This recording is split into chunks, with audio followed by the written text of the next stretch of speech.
అయ్యప్ప స్వామివారి దీక్షని తీసుకున్న వారు ఖచ్చితంగా పాటించాల్సిన నియమాలేంటి?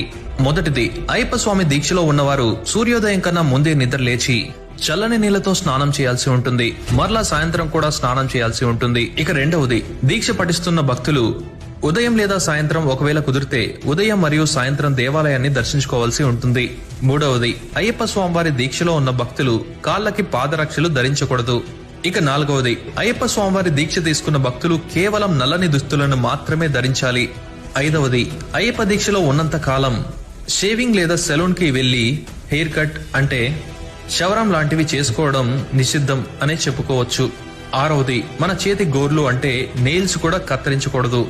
ఏడవది, మెడలో ఎప్పుడూ కూడా గురుస్వాములు వేసిన అయ్యప్ప మాలని తీయకూడదు. 41 రోజుల పాటు ఎట్టి పరిస్థితిలో అయ్యప్ప స్వామివారి మాలని తీయడానికి వీలు లేదు. దీక్ష పూర్తి చేసిన తర్వాతే అయ్యప్ప స్వామివారి మాలని తీయొచ్చు. ఇవి అయ్యప్ప స్వామివారి దీక్ష తీసుకున్న వారు ఖచ్చితంగా పాటించాల్సిన నియమాలు.